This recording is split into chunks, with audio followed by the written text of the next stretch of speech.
je voulais revenir sur le départ de Kroos.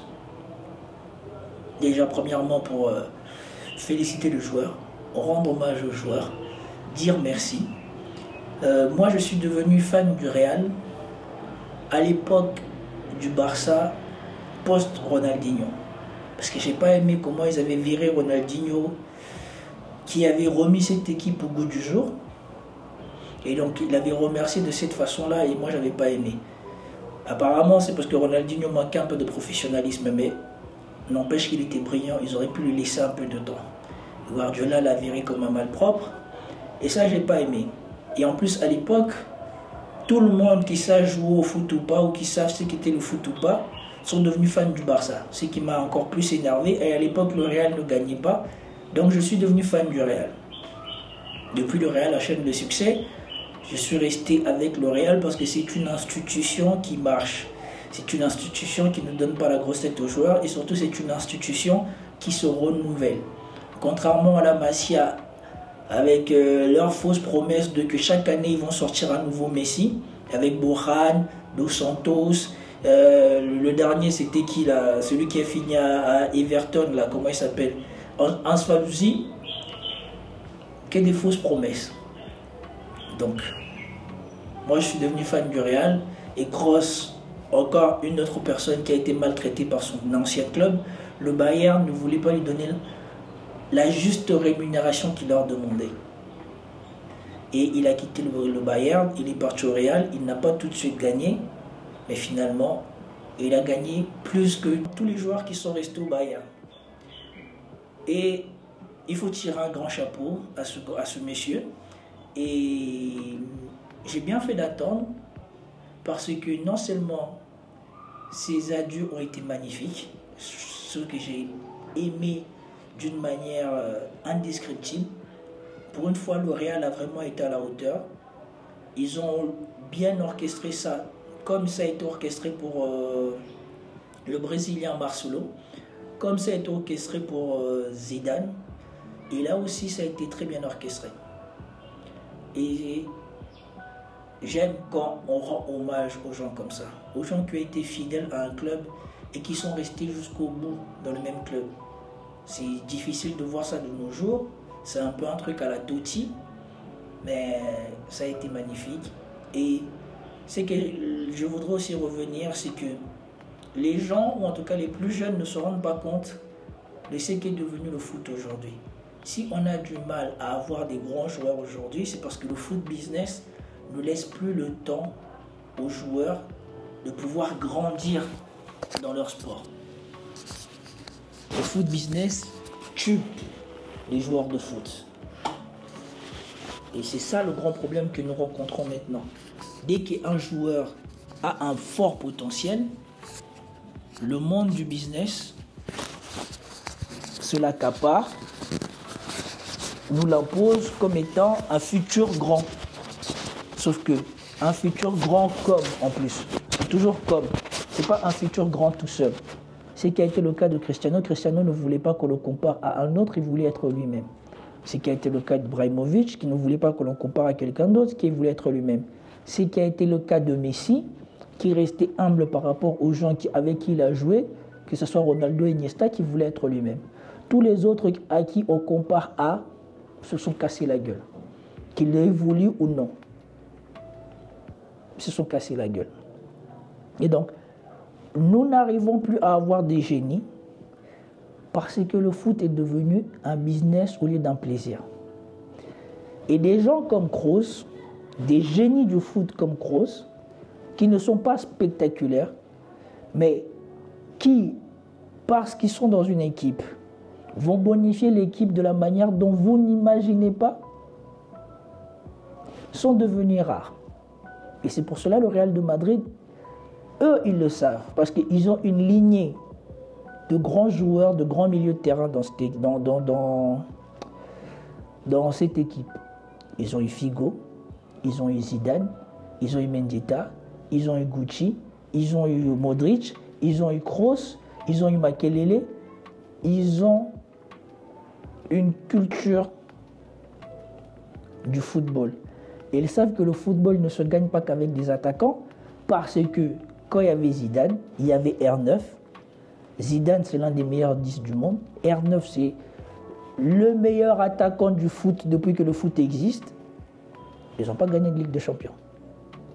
Parce que Zidane, il était vieillissant et il ne pouvait pas plus tout faire. Et donc là, ils ont constitué des trios. Et vous voyez l'un des trios qui a aidé le Real Madrid à gagner le plus, c'est le trio Modric, Kroos, Casemiro. C'est même le duo qui a fait 3 Ligues des Champions successives avec Zidane, parce que Zidane leur avait confié le milieu de terrain. Donc, les autres équipes, maintenant, vous comprenez peut-être pourquoi ils n'arrivent pas à gagner ou ils n'arrivent pas à avoir la régularité dans Real de Madrid. Regardez Paris. Paris, ils avaient un milieu de terrain qu'ils n'ont pas su bonifier avec le temps, puisqu'ils se sont séparés de grands joueurs, parce qu'ils croyaient qu'il suffisait d'avoir Neymar, Messi et Mbappé pour gagner. Or, il faut avoir Neymar, Messi, Mbappé, mais il faut surtout avoir des grands meneurs au service, ou en tout cas des grands meneurs qui ne pensent pas qu'à marquer, mais qui pensent à bonifier l'équipe.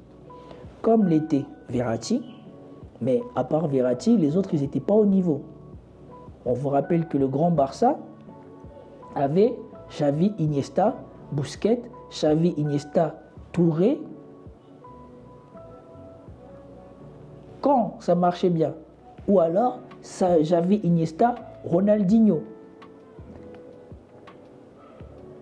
Souvenez-vous que quand ça marchait pas très bien au milieu de terrain au Barça, Ronaldinho quittait l'aile gauche, rentrait au centre, on décalait une autre personne, on faisait rentrer un autre attaquant, et du coup, ça faisait Iniesta, Xavi, Ronaldinho. Il faut vous souvenir de ça.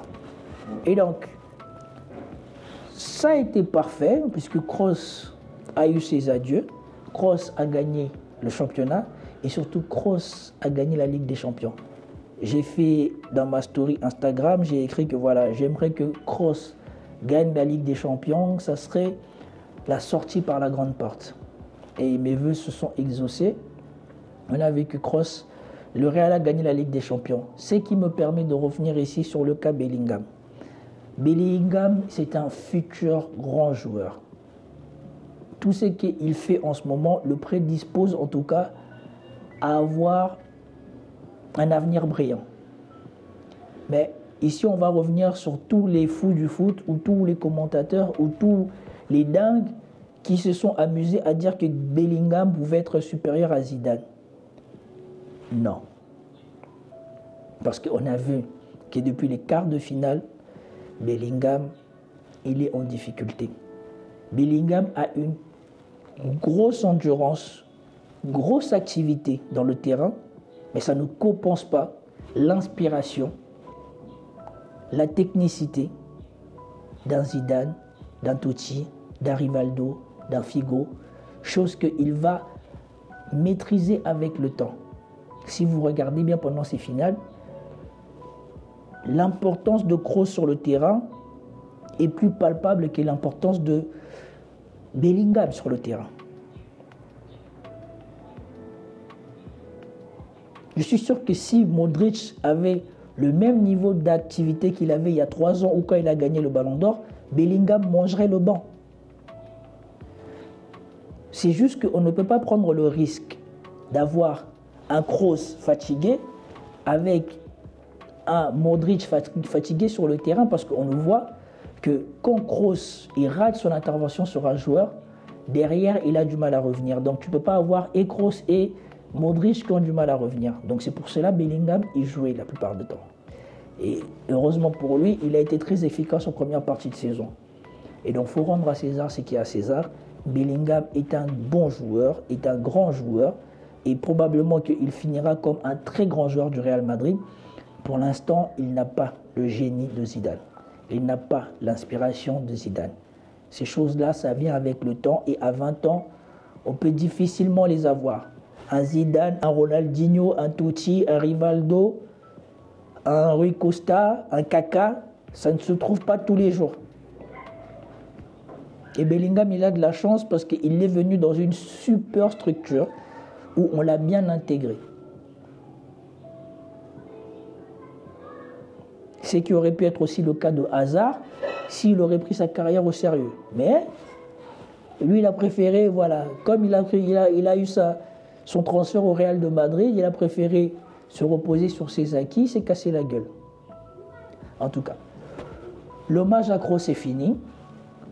L'autre chose qui m'a bien plu, c'est la victoire de Charles Leclerc à Monaco.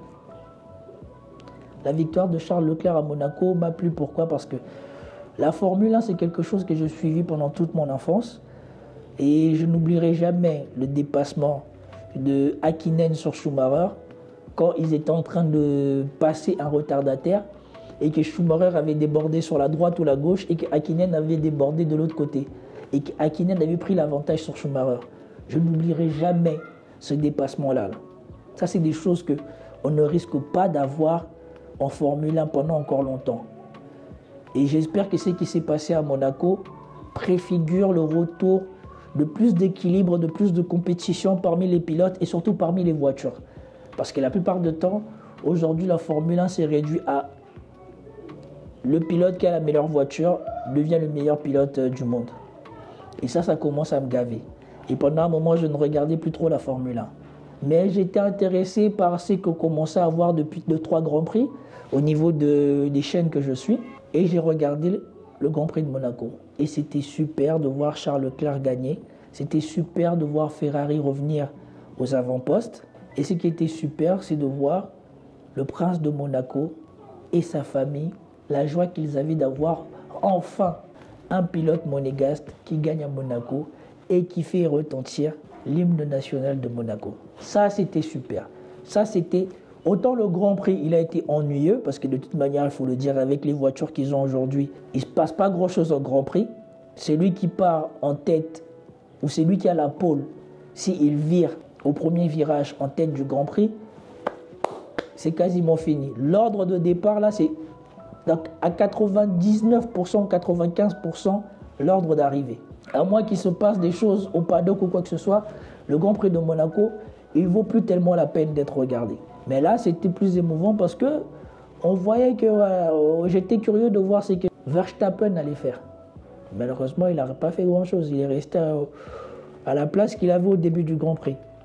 Mais ce qui a été bien dans le Grand Prix de Monaco, c'est la fin. Ce n'est pas le Grand Prix, c'est la fin.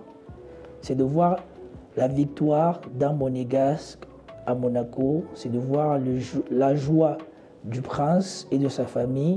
C'est d'avoir déjà aussi la joie de Charles Leclerc lui-même, parce que 2 fois il est parti en pole, 2 fois il a perdu. Ça aussi, c'était pas mal. Et ça, c'est des choses qui me font plaisir parce que ça redonne un peu d'intérêt à mes week-ends. Parce que le dimanche, c'est une journée que je passe en famille et souvent j'ai du temps à la maison. Donc à part bricoler quelques petites publications que je fais pour vous, j'aime regarder le sport. Mais je ne regarde plus trop le sport parce que les différents championnats n'ont pas beaucoup de niveau. À part qu'il y a des affiches exceptionnelles de football, je regarde. La Formule 1, c'était devenu trop ennuyant, je ne regardais plus. Donc les week-ends commençaient à devenir ennuyants. Là, il y a un regain d'intérêt parce qu'on va voir si Charles il va réussir à revenir sur Verstappen et à relancer la compétition du classement pilote. Parce que ça, c'est intéressant. On a vu que Charles est revenu bien près de Verstappen. Et donc ça, c'était la bonne chose aussi du week-end dernier. Ce week-end-ci, le plus important, c'était la victoire du Real que j'ai regardé avec mes enfants. Et ils ont des maillots du Real, ils n'ont pas des maillots de l'Inter parce que je suis interiste. Je suis interiste de passion et Real, c'est ma deuxième équipe. Et en troisième, on va prendre le PSG, qui est une déception que je ne regarde même pas les matchs parce qu'en Ligue des Champions, on voit toujours les mêmes erreurs. Malgré tous les investissements qu'ils ont faits, ils n'ont pas réussi à franchir le palier nécessaire pour devenir une grande institution du football. Ancelotti, ils étaient là quand ils ont commencé le projet Qatari. On ne sait pas pour quelle raison ils ont viré Ancelotti. Et maintenant, Ancelotti, depuis, il a gagné, je crois, 2 Ligues de Champions avec le Real. Et le PSG n'a toujours pas de Ligue des Champions. Alors qu'ils avaient un mec comme Ancelotti à la tête du PSG. Et si vous vous souvenez bien, il avait investi rempli de stars qu'il gérait très bien. Ce qui vous fait comprendre l'énorme différence qu'il y a entre le Real et une équipe comme le PSG. Au PSG, on ne comprend pas la valeur des choses que l'on a. On est plutôt envieux de vouloir avoir des résultats qu'on ne peut pas avoir au stade où on est. Il demandait l'impossible, à l'impossible nul ne tenu.